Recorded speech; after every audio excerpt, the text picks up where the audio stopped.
Hello friends, welcome back to my YouTube channel. তোমরা সবাই কেমন আছো? আশা করছি তোমরা সবাই খুব ভালো আছো। আমিও খুবই ভালো আছি।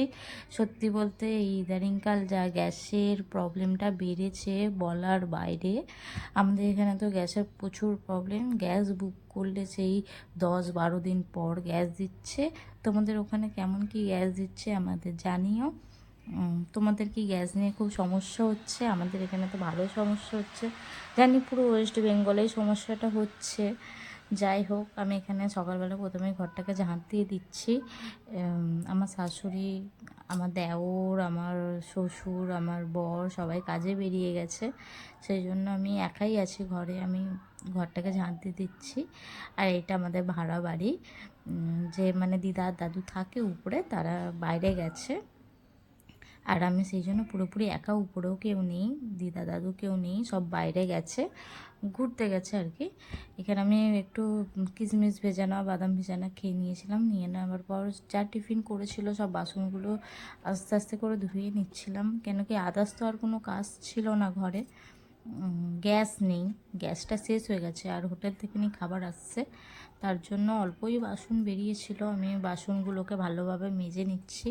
এখানে টিউবওয়েল আছে, পাম্প করে করে না জল নিতে হয়। এখানে পাম্প করে করে নিতে হয় বলে খুব অসুবিধা হয়, অত মানে জলটা আসে না, তবুও অনেক সুবিধা আছে ঘরটাতে।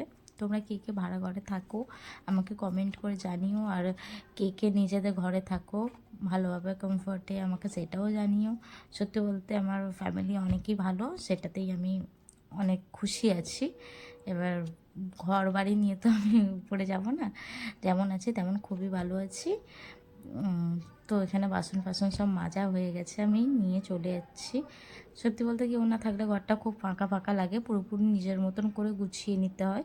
শ্বশুর বাড়ি বলে এটা না যে না করবো না, এই করবো না, সেটা না। নিজের ঘর, নিজের শ্বশুর বাড়িটাকেও নিজের মতনই করে গুছিয়ে নিতে হবে সব মেয়েদেরকেই।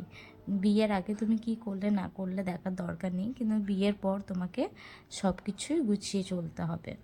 এখানে আমার শাশুড়ি সকাল সকাল বেরিয়ে গেছিলো বলে শাড়িটাকে খুলে দিয়ে গেছিলো, আমি ওটাকেই কেচে দিয়েছি, কেন কি আসতে খুবই দেরি হবে, তার জন্য আমাকে কেচে দিতে হবে, নয়তো গন্ধ ছাড়বে। কেচে বেচে দেওয়ার পর আমি বললাম যে চান করে নিই, সেই জন্য আমি চান করতে চলে যাচ্ছিলাম। সত্যি বলতে তখন 11টা বাজে, 11টার সময় আমি চান করলাম। তোমরা কটার সময় চান করো? আমি এমনিতেও রান্না বান্না করেই চান করি, কেন কি খুব গরম পড়ে গেছে, ঘেমে ফেমে যাই, তো সেই জন্য আমি চান করি না আগে। কিন্তু আজকে রান্নাবান্না নেই বলে আমি আজকে তাড়াতাড়ি চান করে নিলাম। চান ফান করে আমি পুজো দিয়েছি, কিন্তু আমি সেটা রেকর্ড করতে পারিনি, তোমাদেরকে এমনি শেয়ার করে দিচ্ছি। ভালোভাবে চুলটাকে গুটিয়ে নিচ্ছি। আর আমার সকালে সব কাজ কমপ্লিট, আর কোনো কাজ বাকি নেই, কেন কি আমাদের গ্যাস শেষ হয়ে গেছে, রান্না নেই।